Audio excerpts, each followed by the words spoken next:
Hello guys, welcome to I exam B.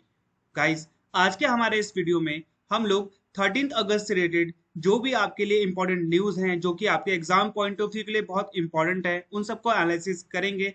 साथ ही साथ में हम उनके जो फैक्ट्स जो आते हैं उसके तहत जो भी इंस्टीट्यूशन आते हैं उनके हम लोग हेडक्वार्टर्स, उनके हम लोग फॉर्मेशन एयर्स को देखने वाले हैं। तो गाइस, ये वीडियो आपके लिए बहुत इंपॉर्टेंट होने वाला है। तो गाइस, एक इंपॉर्टेंट इन्फॉर्मेशन मैं आप लोग को देना चाहूंगा। तो गाइस, डेली बीपीडिया आई एग्जाम बी के द्वारा अपलोड करी जाती है बच्चों के लिए।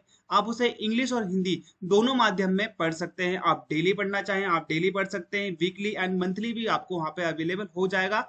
आप अपने कंफर्ट के हिसाब से आप उसे डाउनलोड कर सकते हैं, जो कि फ्री ऑफ कॉस्ट है। तो गाइस, आज के जो एनालिसिस है हमारा, उसकी जो पहली न्यूज है जो हम बात करने वाले बैंकिंग न्यूज से related, that is bank of Maharashtra.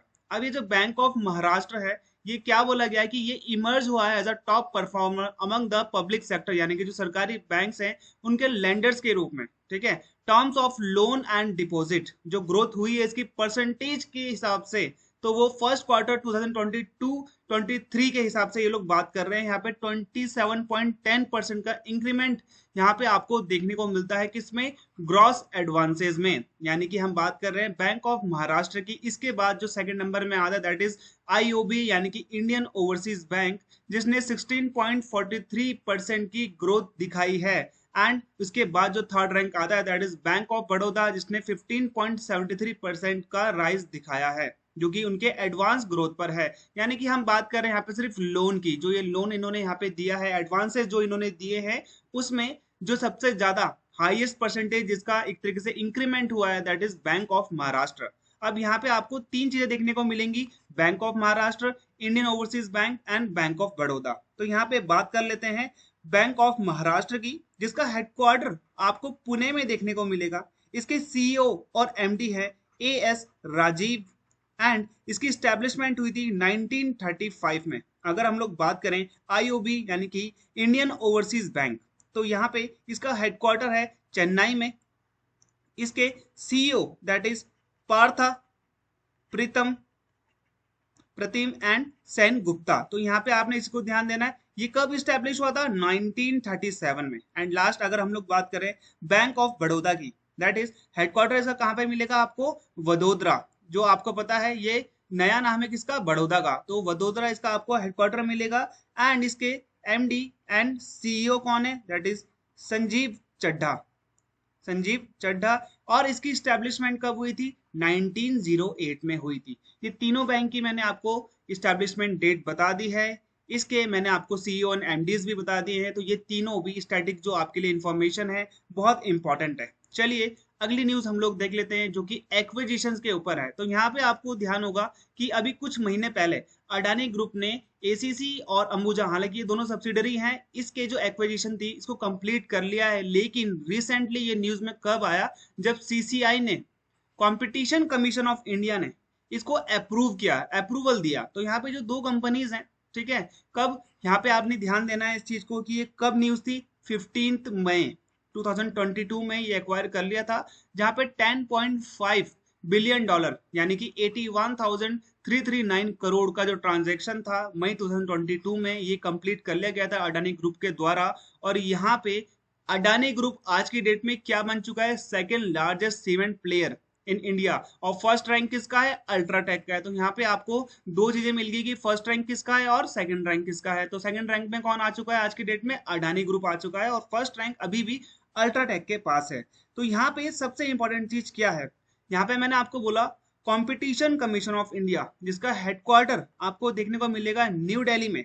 इसके chairman that is Ashok Gupta. ठीक है, सीसीआई की मैं यहाँ पे बात कर रहा हूँ। अगर यहाँ पे हम लोग देखें, अगर मैं बात करता हूँ यहाँ पे एसीसी की, ठीक है, तो एसीसी का हेडक्वार्टर आपको देखने को मिलेगा मुंबई में।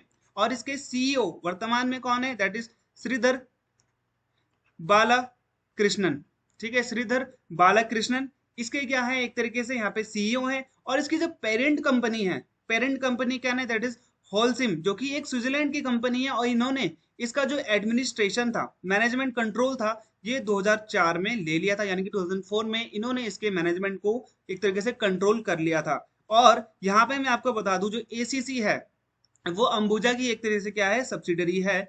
एसीसी कि स्टैब्लिशमेंट कब होती है, 1936 में होती है। हालांकि मैं आपको बता देता हूँ ये किसी और नाम से स्टैब्लिश हुई थी। हालांकि यहाँ पे जब एसीसी का निर्माण हुआ, एसीसी कंपनी बनती है, तो यहाँ पे 10 कंपनियों को मर्ज करा जाता है। और एसीसी का फुल फॉर्म क्या है, that is associated cement companies. ठीक है, तो यहाँ पे आपने ध्यान देना है, एसीसी का full form associated cement companies. Okay, अगर हम लोग यहाँ पे बात करें अंबुजा सीमेंट की, तो इसका हेडक्वार्टर भी मुंबई में है। और इसका जो सीईओ है, तो यहाँ पे सीईओ आपको देखने को मिलेंगे नीरज एखोरी। ठीक है, तो यहाँ पे Neeraj Akhoury is the CEO of Ambuja cement. और अगर हम बात करें अडानी की, जो कि आजकल बहुत ही ज्यादा न्यूज में है, इसका हेडक्वार्टर आपको देखने को मिलेगा अहमदाबाद गुजरात में। और इसके फाउंडर आपको पता है, दैट इज गौतम अडानी। ठीक है, वेरियस इंडेक्सेस में इनको सबसे अमीर आदमी बोला गया है भारत का, और एशिया में भी इनका ठीक ठाक रैंक आ जाता है। तो यहाँ पे मैंने आपको कंपटीशन कमीशन ऑफ इंडिया के बारे में बताया, एसीसी के बारे में बताया, अंबुजा सीमेंट के बारे में बताया, और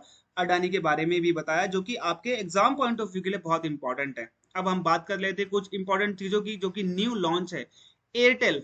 ठीक है, जिसको अब पूरा नाम क्या है, भारतीय एयरटेल। तो यहाँ पे एयरटेल ने क्या करा है, ये एक स्टूडियो है, ठीक है, इनका, दैट इज विंक, इसको लॉन्च किया है।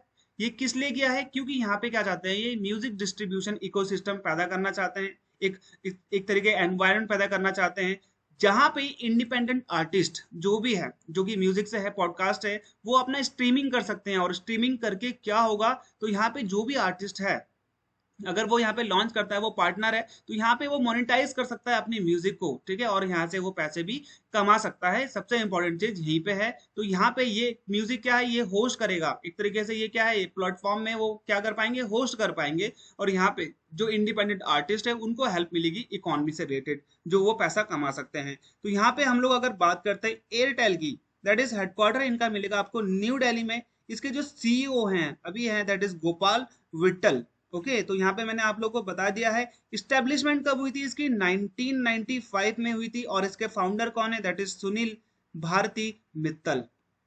ये आपने यहाँ पे ध्यान देना है, सुनील भारती मित्तल। और मैं आपको एक और फैक्ट बता देता हूँ, ये क्या है, जियो के बाद ना इंडिया का second largest mobile telephony network है इनका। इंडिया में सेकंड लार्जेस्ट क्या है, मोबाइल टेलीफोनी नेटवर्क इनके पास है। फर्स्ट रैंक में आपको पता है जियो है, और सेकंड रैंक में आपको मिल जाएगा एयरटेल।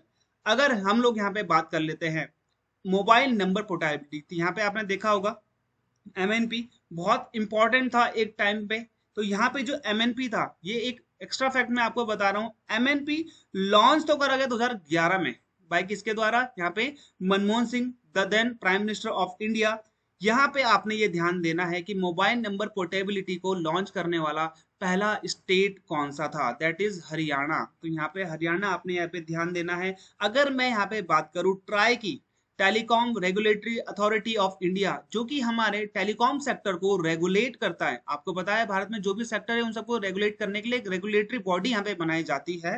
तो यहाँ पे ट्राई क्या करता है, हमारे टेलीकॉम सेक्टर को रेगुलेट करता है, जिसकी स्टैब्लिशमेंट 1997 में हुई थी। ओके, और यहाँ पे मैं आपको बता दूं, इसके चेयरमैन है, दैट इज पीडी वघेला। ठीक है, दैट इज पीडी वघेला यहाँ पे चेयरमैन है आपके ट्राई के। अगर हम लोग अगली न्यूज के बारे में बात करें, फाइनेंशियल न्यूज के बारे में, तो यहाँ पे आप देखोगे फॉरेन एक्सचेंज रिजर्व फॉल्स। ठीक है, तो यहाँ पे आप देखोगे जो हमारा फॉरेक्स रिजर्व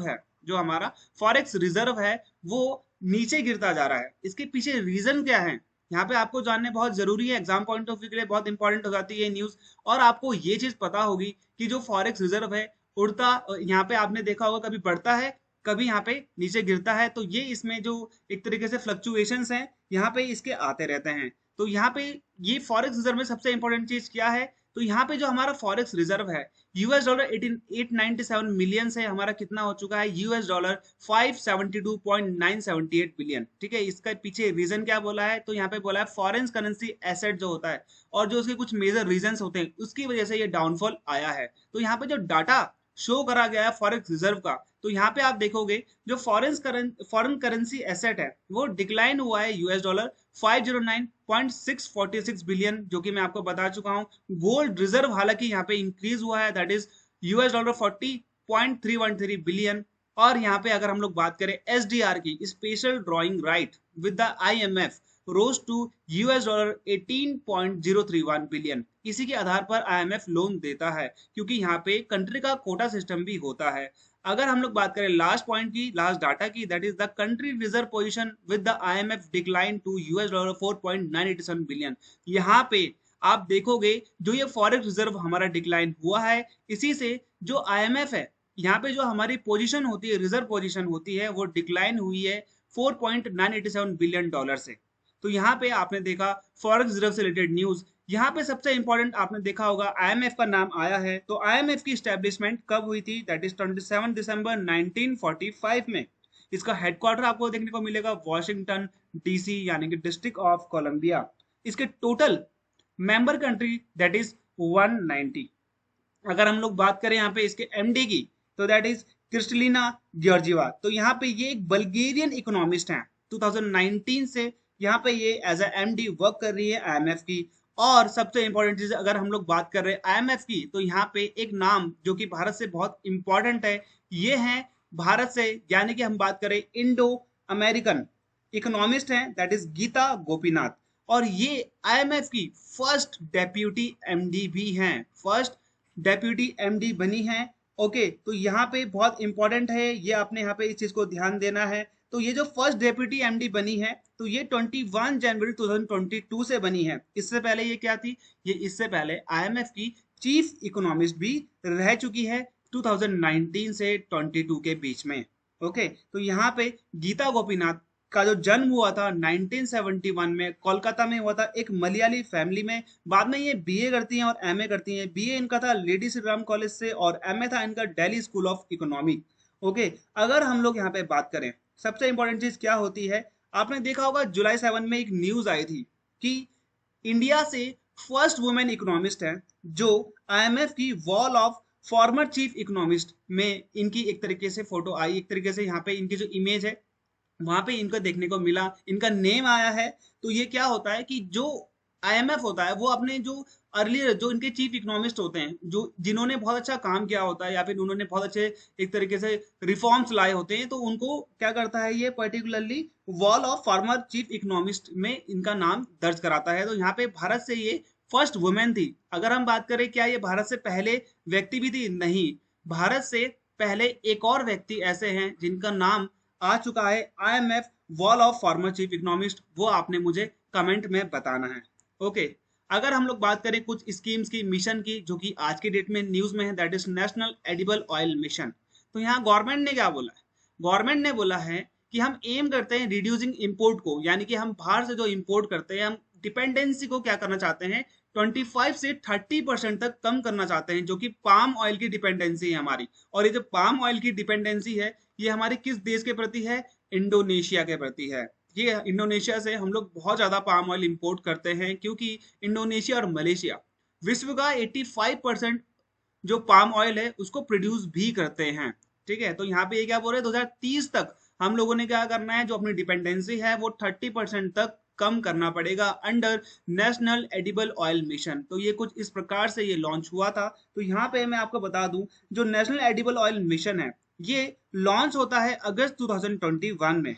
ठीक है, बाय किस मिनिस्ट्री के अंतर्गत आता है, ये तो ministry of agriculture and farmer welfare, जिसके करंट में यूनियन मिनिस्टर है नरेंद्र सिंह तोमर। अगर मैं यहाँ पे बात करूं पाम ऑयल के टॉप कंज्यूमर, यानी कि कौन इसके सबसे बड़े उपभोक्ता हैं, that is India first rank में आता है, then China and after that European union.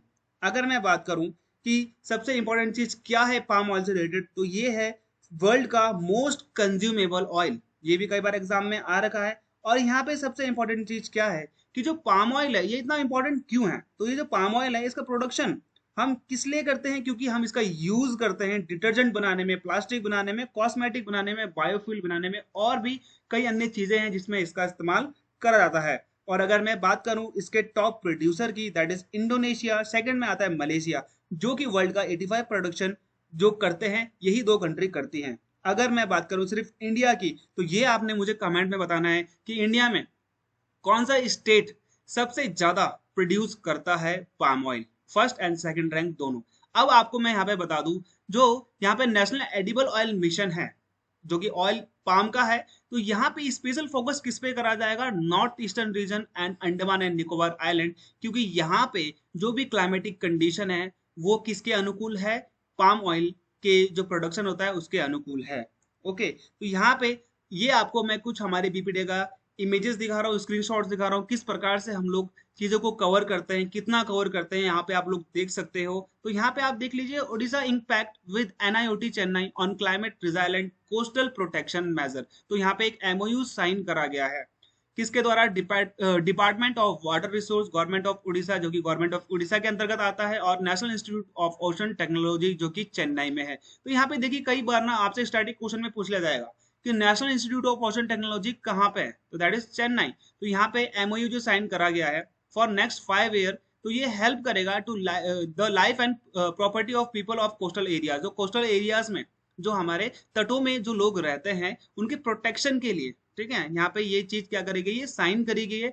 NIOT will provide the technical guidance, यहाँ पे इनको टेक्निकल गाइडेंस दी जाएगी, design and drawing of climate resilient coastal protection measures, और जो यहाँ पे कोस्टल प्रोटेक्शन मेजर्स होते हैं इनके बारे में एनआईओटी लोगों को बताएगा। अगर हम लोग बात करें एनआईओटी की, तो national institute of ocean technology ये एक क्या है, ऑटोनोमस सोसाइटी है under ministry of earth science, जो कि गवर्नमेंट ऑफ इंडिया के अंतर्गत एक मंत्रालय है। NIOT is manage by governing council and the director is the head of the institute, ये आपने यहाँ पे देखा है। और इसका जो हेडक्वार्टर है, यानी कि जो ये इंस्टीट्यूट कहाँ पर है, that is in Chennai. Foundation इसकी 1993 में होती है। Currently director is doctor Gidugu Ananda Ramadas. Okay, अगर मैं बात करूँ सिर्फ उड़ीसा की, तो यहाँ पे कैपिटल भुवनेश्वर है, गणेशी लाल इसके गवर्नर रहते हैं, और चीफ मिनिस्टर नवीन पटनायक हैं। और मैं आपको बता दूं इसकी जो कोस्ट लाइन है वो है 480 किलोमीटर।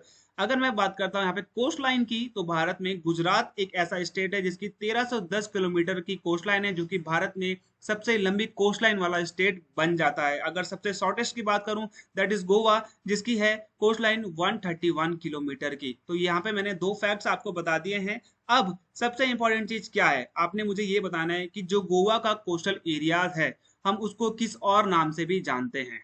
ओके, डिफेंस की न्यूज की अगर हम बात करें, तो यहाँ पे इंडियन एयरफोर्स पार्टिसिपेट करेगी बायलेटरल एक्सरसाइज में। बायलेटरल क्या होते हैं, यहाँ पे आपको देखना होगा। बायलेटरल का मतलब होता है पर्टिकुलरली 2 कंट्रीज के बीच में। ठीक है, मल्टीलेटरल क्या होगा, जहाँ पे बहुत सारी कंट्रीज आ जाएंगी, जो कि मलेशिया होस्ट कर रहा है। तो यहाँ पे जो कंटीजेंट है इंडियन एयरफोर्स का, इन्होंने मलेशिया के लिए क्या कर लिया है, एक तरीके से लेफ्ट आउट कर लिया है, यानी कि वहां के लिए चल चुके हैं। तो ये बायलेटरल एक्सरसाइज होगी, इसका नाम है उदार शक्ति। ओके, तो Indian air force participating in the air exercise with सुकोई, यहाँ पे आपका ये जो नाम है बहुत कॉमन है, SU-30 MKI and C-17 aircraft. तो ये जो SU यानी कि हम बात करते हैं सिंपली सुकोई की, तो सुकोई को हमने 1996 में रशिया से लिया था। ठीक है, मिग भी इन्हीं का ही है, ये भी आपने ध्यान दिया होगा। राफेल आएगा आपका जो कि नया है, जो कि फ्रांस का है, जो कि बना रहा है दसाल्ट एविएशन। तो यहाँ पे ये 4 दिन की एक्सरसाइज है। ठीक है, ये 4 दिन की एक्सरसाइज है, एयर एक्सरसाइज है। तो यहाँ पे आपने इसी को ध्यान देना, जो कि कॉम्बैट ड्रिल्स करेगा बिटवीन 2 एयर फोर्सेस। तो यहाँ पे इन चीजों को आपने ध्यान देना है। तो यहाँ पे जो एयर चीफ मार्शल है, यानी कि जो एयर हमारे एक तरीके जो एयरफोर्स है उसके जो हेड हैं, that is VR Chaudhary, air chief marshal हैं।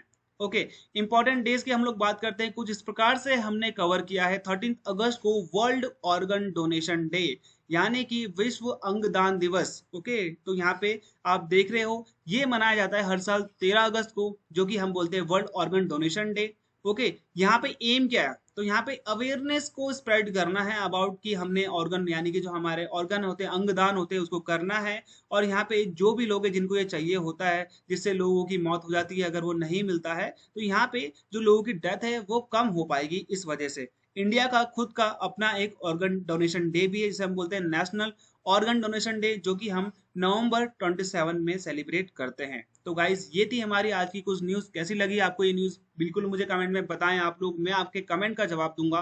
तो गाइज कोई भी अगर आपको लगता है कि कोई आपको क्वेश्चन है, तो आप मुझे वो भी कमेंट में पूछ सकते हैं। मिलते हैं हमारे अगले वीडियो में, तब तक के लिए गुड बाय।